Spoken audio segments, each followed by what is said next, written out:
33절 마지막 절에 보니까 고넬료가 베드로에게 오셨으니 잘하였나이다. 요 구절이 있는데요. 우리 서로 인사할까요? 잘 오셨습니다 라고 인사하겠습니다. 잘 오셨습니다. 잘 오셨습니다. 그냥 이게 제 생각인데요. 성도님들 중에 몇몇 분들은 이 감기기가 있는 것 같기도 하고, 그래서 혹시나 걱정스러워서 오미크론은 아니겠지만 괜히 또 교회 가서 감기 옮기면 문제될까 싶어서 한두 분들은 미리 조심하시고 빠지는 분들도 몇몇 분들 계시는 것 같아요. 하여튼 오늘 보니까 확진자가 이제 20만 명, 일일 확진자. 그에 비해서 또 방역은 또 풀어가는 추세고 조심하는 수밖에 없는 것 같습니다. 예, 조심하는 수밖에 없고, 하여튼 여러분 끝까지 이 코로나의 어떤 이 위협으로부터 안전할 수 있도록 지키실 분은 하나님밖에 없는 것 같은데, 먼저는 하나님께 은혜 구하시고, 그러면서도 개인 위생 건강관리 철저히 하셔서 이게 다 지나가는 동안 한 사람도, 여기 계신 분들 가운데는 한 사람도 아픈 분이 없기를 주님의 이름으로 축복합니다. 여러분, 한 사람이 평생 만나는 사람의 수는 평균 몇 사람일 것 같습니까? 사실 이거는 답은 없어요. 그런데 또 이런 통계를 낸 사람이 있어요. 학자들 중에는. 자기들 나름의 기준을 가지고. 사회학자 솔라풀이라는 사람은 평생에 걸쳐서 우리 사람들이 중요하다고 여기고 알고 지내는 사람의 수는 평생에 걸쳐서 약 3,500명 정도 된다라는 통계를 내놨습니다. 그런데 사회학자들은 인간관계에서도 파레토 법칙이 적용된다. 그러니까 무슨 법칙인가 하면 사회 현상을 가만히 보니까 80%는 그것이 무엇이든 어떤 현상이든지 간에 80%는 20%로 인해서 발생되더라 하는 법칙이 파레토 법칙입니다. 그런데 이건 인간관계에도 적용된다라고 사회학자는 말하기 때문에, 그런 의미에서 평생에 중요하다고 여겨지는 사람이 3,500명이라면 그 3,500명의 숫자가 파레토 법칙에 적용하면 20%의 숫자라는 거죠. 그래서 결국 우리 한 사람이 평생을 살면서 잠시 잠깐이라도 만나고 교제하고 스쳐 지나간 사람은 평균 한 17,500명 정도가 될 것이다 라고 적어놓은 글을 보았습니다. 사실 그 글을 읽고 저는 좀 물음표를 던졌습니다. 17,500명이나 되나? 너무 숫자상 큰 것 같아요. 제가 이제까지 살면서 한 학년에 학교 따져봐도 한 반이 60명을 1년 동안 알고 지내고, 이 12년을 지나왔고, 그래봐야 600명, 700명, 물론 옆반 친구도 알고, 또 이래 알고, 암만 많이 알아도 이 교제 범위라는 게 있는데, 교회 안에서 친구들도 있고, 성도들도 있고, 야, 그만큼 만나게 되나? 그렇다고 저는 미팅도 많이 안 해봤고, 그래서 더 만날 시간이 없었을 텐데, 이런 생각이 들어서, 야, 이거 17,500명이 맞나? 이런 생각은 들어요. 아마 직장 생활을 하면서 세일즈 하시는 분들일수록 만나는 사람이 훨씬 더 많아지겠죠. 많아지겠지만, 여하튼 평균 17,500명. 그런데 이 수치에다가 또 인맥 생성 지수라는 또 이 법칙이 있어요. 인맥 생성 지수. 이게 뭔가 하면 이 어떤 법칙에 딱 대입하니까 대략적으로 1,000명의 사람을 만나면 그 중에 약 14명이 나와 중요한 관계를 맺는, 일종의 인맥을 형성하는 사람은 1,000명을 만나면 14명이 되더라 하는 것이 인맥 생성 지수인데, 이 지수에 대입시켜보면 17,500명을 이 지수에 대입시켜보면 한 사람이 이 한 생을 살아가면서 영향력을 미칠 수 있는 중요한 인맥은 약 250명 정도가 되더라라는 결론이 나왔습니다. 250명. 이 수치는요, 참 재미있게도 미국의 전설적인 자동차 판매왕이었던 조 지라드라는 사람이 했던 말, 한 사람의 고객에게 신뢰를 얻게 되면 250명의 잠재적 고객이 생긴다라고 했던 말과 비슷하게 맞아떨어지는 수치입니다. 이 자동차 판매의 왕이었던 조 지라드가 판매왕을 수십 년에 걸쳐서 자동차 판매왕을 하면서 나름대로 노하우가 있을 거 아니에요. 사람을 연구하고 분석했는데 그걸 조 지라드 법칙이라고 말하기도 합니다. 분석해 보니까 한 사람이 지 아무리 탁월하고 능력이 있어도 인맥을 형성하고 가까운 관계를 맺고 사는 사람은 아무리 많아도 평균 한 250명을 넘어가지는 않더라. 그 예를 들기를 뭐라고 들었냐면 결혼식장 가봐라. 250명 이상은 잘 안 모인다. 보통 200에서 250명이 오지 그 이상은 안 모인다. 뭐 몇 가지 예를 들면서 사람의 인맥은 그 이상을 넘어가기 힘들다. 이런 말을 한 것도 보았습니다. 그러면서 이 세일즈를 하는 사람이 즐겨하는 말이 있는데 가능한 많은 사람을 만나라 라는 말입니다. 가능한 많은 사람을 만나라. 1000명을 만나면 14명이 인맥이 형성이 되고요. 가능한 많은 사람을 만나야 나에게 더 잠재적 영향을 끼칠 사람을 더 많이 만나게 되기 때문이다 라는 논리로 그래서 가능한 많은 사람을 만나라. 전도에도 적용될 것 같습니다. 우리가 가만히 있으면 절대 전도 안 되지만 우리도 가능한 많은 사람을 만나면 한 1000명 만나면 14명 전도 혹 우리를 통해서 인맥이 형성되고 주님께 나오게 된다면 은혜 아니겠습니까?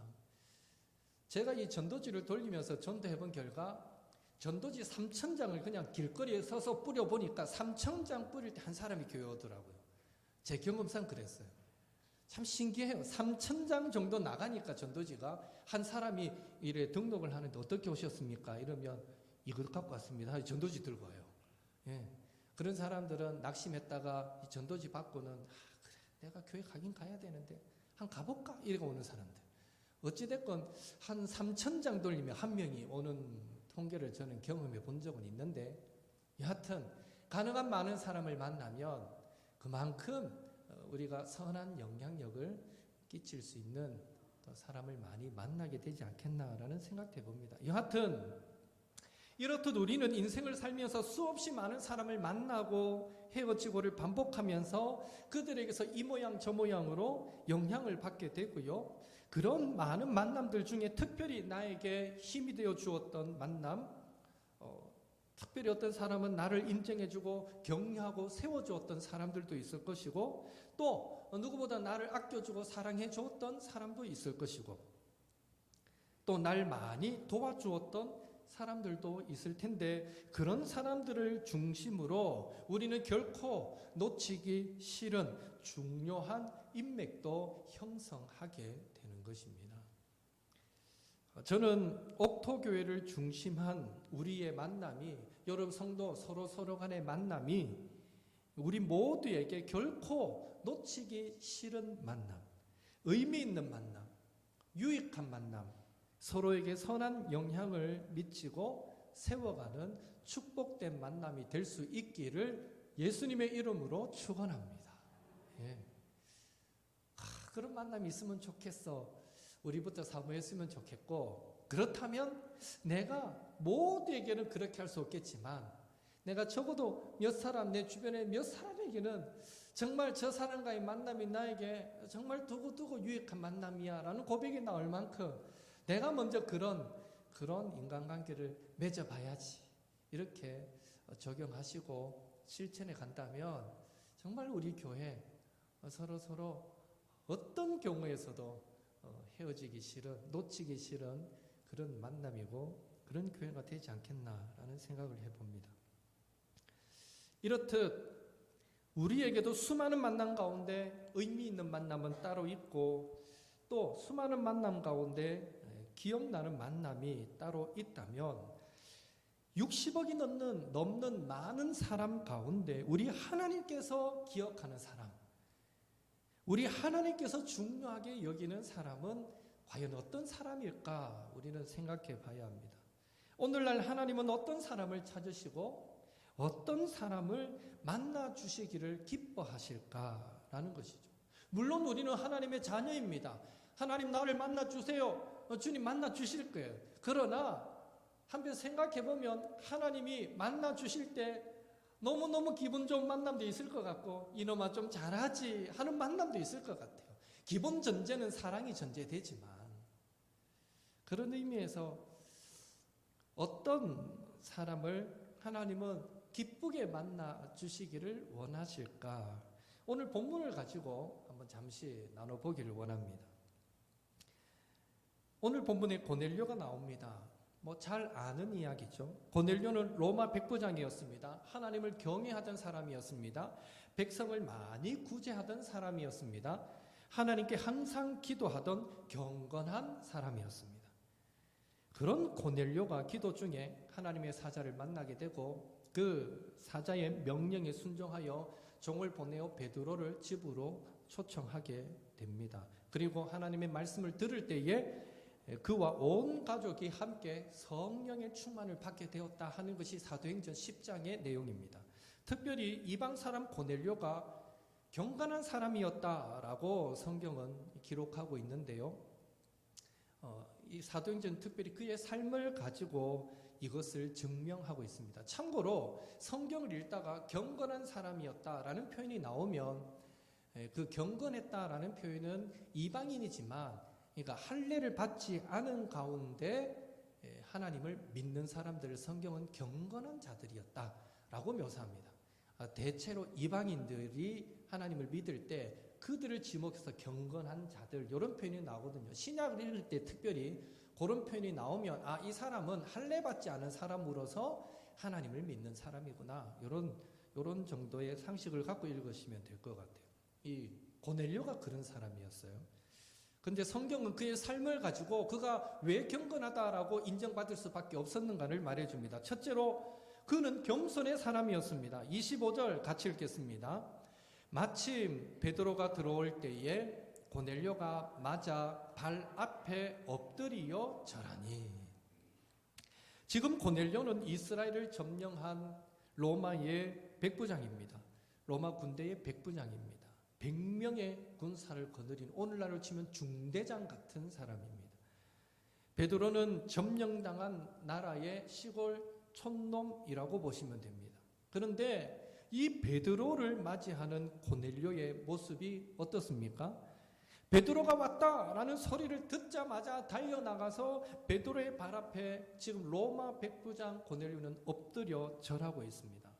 우리가 조금만 생각해봐도 이런 행동은 결코 쉬운 일이 아니라는 것을 알 수 있습니다. 고넬료가 베드로 발 앞에 엎드려 절한 것은요, 이 모습은 마치 이렇게 이해하면 되는 거죠. 일제 강점기 당시에 일본 군 장교가 한국 사람 발 앞에 엎드려 절한 것과 같다라고 이해하시면 됩니다. 거의 불가능한 일이다라고 보시면 되는 거죠. 그러나 로마 백부장 고넬료는요, 단순히 베드로가 하나님의 말씀을 맡은 사도라는 그 이유 하나 때문에 하나님을 영접하는 마음으로 자신을 베드로 앞에서 겸손하게 낮추었던 것을 우리는 보게 됩니다. 이런 고넬료의 반응에 베드로도요, 동일하게 겸손하게 반응하고 있음을 봅니다. 26절 같이 읽습니다. 베드로가 일으켜 이르되 일어서라 나도 사람이라 하고. 일어서라 나도 사람이라, 무슨 말입니까? 저도 연약한 한 인간일 뿐입니다. 영광 받으실 분은 오직 하나님 한 분이십니다 라고 지금 베드로는 고넬료에게 고백하고 있는 것입니다. 베드로 역시 로마 군대 백부장이 자신에게 엎드려 절한다고 해서 우쭐거리지 않습니다. 막 어깨에 막 힘이 들어가고 목이 막 뻣뻣해지지 않습니다. 겸손하게 동일하게 자신을 낮추는 모습을 우리는 보게 됩니다. 결국 고넬료도 베드로도 모두 하나님 앞에서 겸손한 사람이었다라는 것이죠. 둘째로 고넬료는요, 순종의 사람이었습니다. 다시 말해 고넬료는 이 말씀을 듣고 흘려버리거나 어떤 인간적인 이유를 달아서 불순종하지 않고 주신 말씀에 그저 100% 순종하는 그런 사람이었다라는 것입니다. 33절 상반절 같이 읽습니다. 내가 곧 당신에게 사람을 보내었는데 오셨으니 잘하였나이다.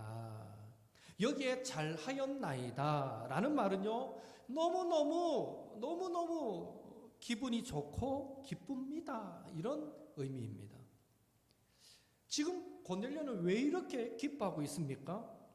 28절에 나오듯이 유대인들은 이방인과 교제하고 가까이 하는 것이 위법인 줄로 아는 사람들이기에, 이런 사실을 잘 알았던 고넬료는 일단 하나님의 사자가 베드로를 청하라라고 말씀하시니까 순종하여서 베드로에게 종을 보내기는 하였지만, 과연 내가 종을 보낸다고 하여서 유대인인 베드로가 이방인인 자신에게 와줄 것인가 하는 인간적인 의심이 그에게 있었던 것입니다. 고넬료가 가진 상식으로는 분명 유대인이었던 베드로, 그를 초청해봐야 이방인인 자신에게 오지 않을 확률이 거의 100%였던 것입니다. 그가 가진 상식으로는 그랬습니다. 그러나 고넬료의 신앙이 칭찬받을 만한 것은, 그런 인간적인 의심이 들더라도 일단 하나님의 사자가 베드로를 청하라 하시니까 그 말씀에 순종부터 하더라는 것입니다. 해봐야 안 될 텐데 하고 안 하는 것이 아니라, 자기의 상식은, 자신의 경험은 안 된다고 말하지만 하나님이 말씀하시니 순종부터 하더라는 것입니다. 설마 하는 마음으로 기다렸는데, 놀랍게도 베드로가 정말 자신을 찾아왔던 것입니다. 그러니 얼마나 놀랍고 얼마나 기뻤겠습니까? 그래서 고넬료는 지금 베드로를 맞이하면서 제가 지금 너무너무 기쁘고 행복합니다 라고 고백하고 있는 것입니다. 잘 오셨습니다. 이 말이 제가 너무너무 기쁘고 지금 행복합니다, 이 의미와 동일한 것입니다. 지금 고넬료가 느끼는 이 기쁨, 이 행복은요, 하나님의 말씀에 순종하는 자들만이 느낄 수 있는 기쁨이고 느낄 수 있는 행복인 줄로 믿습니다. 우리도 하나님의 말씀에 순종할 때 세상이 줄 수 없는 기쁨들을 한 번씩 맛보게 됩니다. 이건 뭐 이런다고 되겠나? 진짜 이게 하나님 뜻인가? 이건 아닌 것 같은데 하면서도 왜 때로는 그래도 한번 순종해 봐야지 하고 순종했는데, 그 순종의 열매로 내가 생각지도 않았던, 내가 기대하지 않았던 어떤 열매를 거두게 되면요, 이게 왜 생각 밖의 일이 일어날 때 더 기쁘고 더 행복하지 않습니까? 그런 의미에서 오늘 이 고넬료가 느끼는 이 행복과 이 기쁨은요, 하나님의 말씀에 자신의 상식을 초월하는 그 명령에 순종하였을 때 얻게 된 기쁨이고 얻게 된 행복이다라는 것이죠. 또한 베드로의 모습에서도 우리는 철저한 순종의 모습을 찾아보게 됩니다. 29절 같이 읽겠습니다. 부름을 사양하지 아니하고 왔노라. 묻노니 무슨 일로 나를 불렀느냐. 여기에 부름을 사양하지 않고 왔노라 라는 이 표현, 굳이 부름을 내가 사양하지 않고 왔다, 굳이 이렇게 표현한 것은 베드로는 이방인 고넬료의 부름을 사양하고 싶을 만큼 그를 만나기가 부담되고 싫었다라는 의미가 여기에 담겨 있는 것입니다. 신명기 7장 2절에서 3절에 이 모세의 율법에도 소개되어 있지만, 유대인들은요, 이방인과 혼인을 해서는 안 되고요, 사돈관계를 맺어서 안 됩니다. 이 율법은 후대로 갈수록 그 개념이 확대 해석되면서 유대인들은 이방인들 같이 있어서도 안 되고, 이야기를 나눠서도 안 되고, 함께 음식을 먹어서도 안 된다라고까지 생각하게 되었던 것입니다. 율법은 처음에 애초에 결혼하지 말라는 것, 이방인과 결혼하지 말라. 근데 결혼하지 말라 하고 대화하지 말라, 같이 밥도 먹지 말라 하고는 다른 거잖아요. 그런데 결혼하지 말라라는 계명을 더 잘 지키고 싶다 보니까, 더 열심내다 보니까 이제는 아예 상종도 하지 않는, 이야기를 나눠서도 안 되고 음식을 같이 먹어서도 안 되고 아예 함께 있어서도 안 된다라는 개념으로까지 확대시켜서 유대인들은 적용하고 있었던 것입니다. 그러니 베드로는 자기 발로 이방인을 만나기 위해 간다라는 것은 스스로 마치 율법을 어기는 것 같고 죄를 범하는 것과 같다라는 생각이 들었을 것입니다. 그 일이 베드로에게 얼마나 싫고 힘든 일이었으면 하나님도 아셨는지 20절에 보니까 성령님께서 직접 베드로에게 의심하지 말고 가라, 일어나 따라가라 라고까지 명령하셨겠습니까? 아마 성령께서 직접 명령하지 않으셨으면 끝끝내 베드로는 고민하다가 안 갔을 확률이 더 높을 것 같아요. 그만큼 전통이라는 건 무서운 거예요. 내가 살아왔던 삶의 어떤 그 틀을 벗어난다는 건 정말 힘든 일이거든요. 그만큼 유대인이 이방인을 만난다는 게 쉽지 않은 일인데 성령께서 가라라고 말씀하시니까 베드로는 순종하게 되는 겁니다. 베드로의 신앙도 칭찬받을 만한 것은요, 성령님께서 말씀하실 때 율법과 전통과 관습에 의한 금기를 깨고 이방인 고넬료의 집을 찾아갔다라는 것입니다.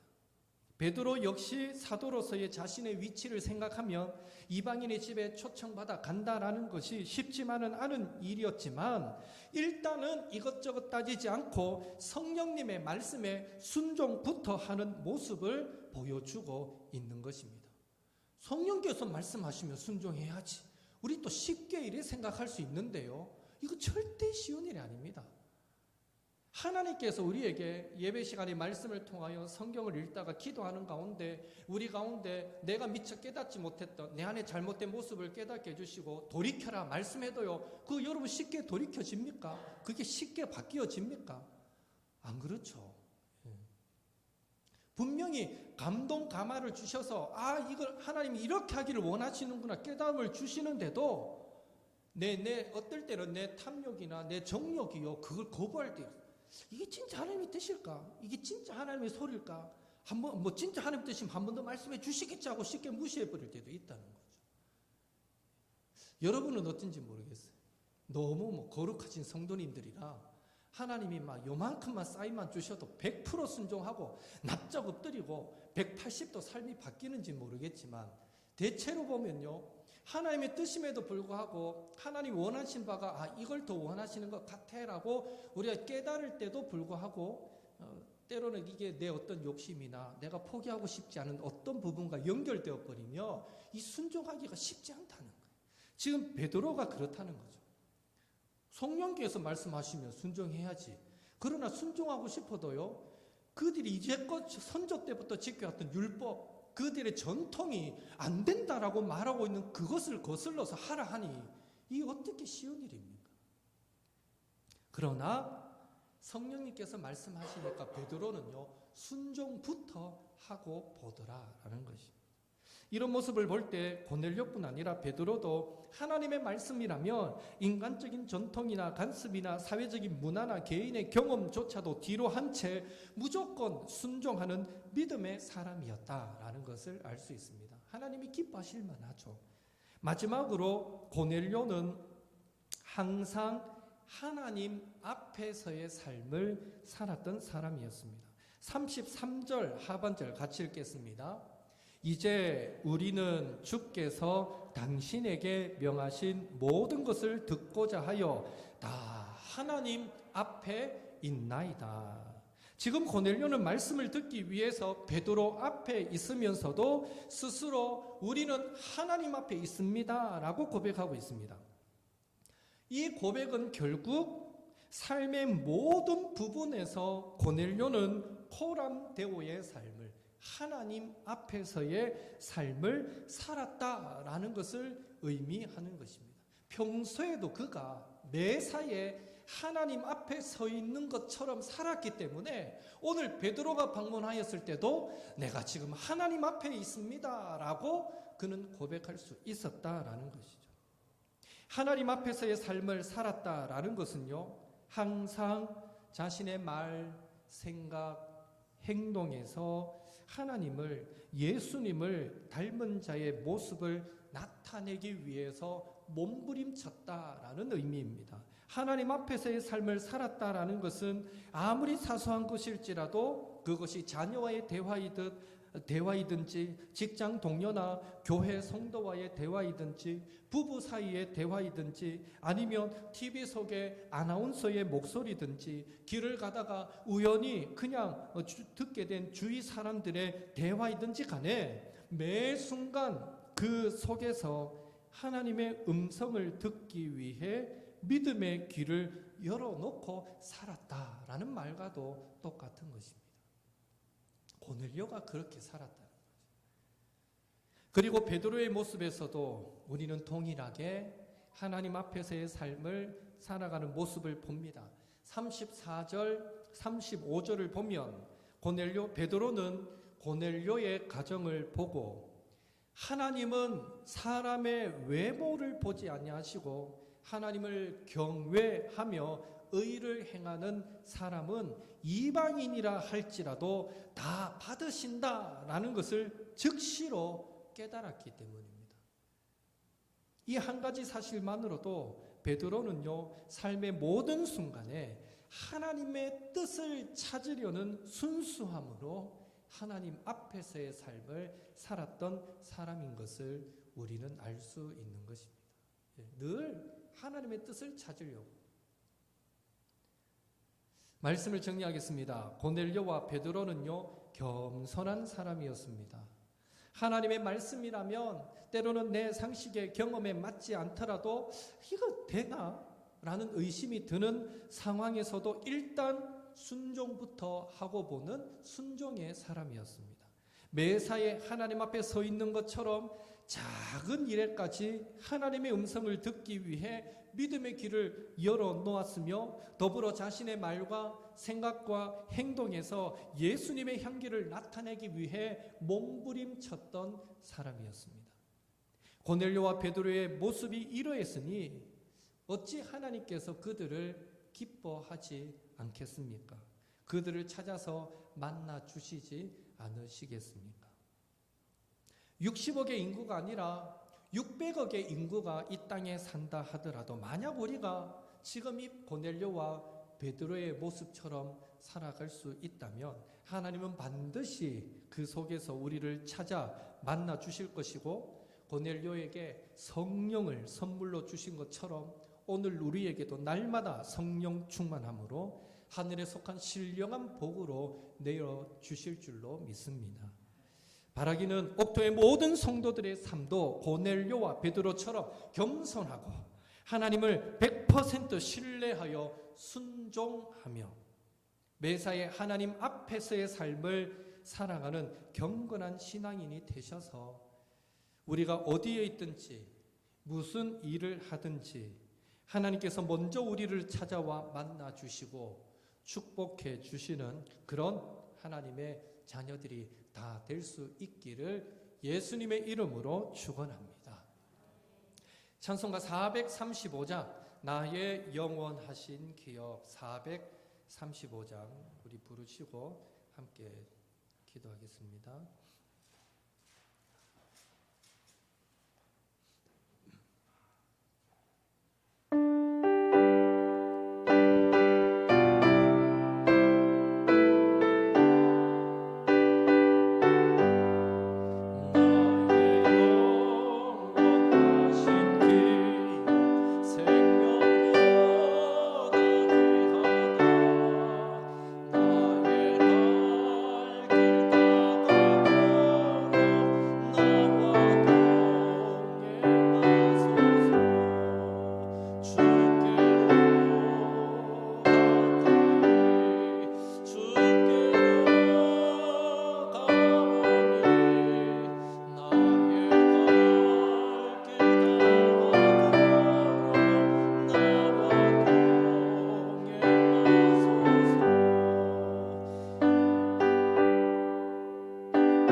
주신 말씀 붙잡고 기도하겠습니다.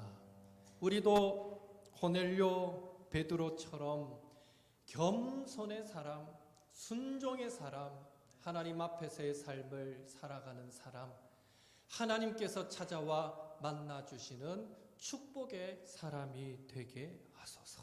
이 한 가지 제목, 오늘 나눈 말씀이거든요.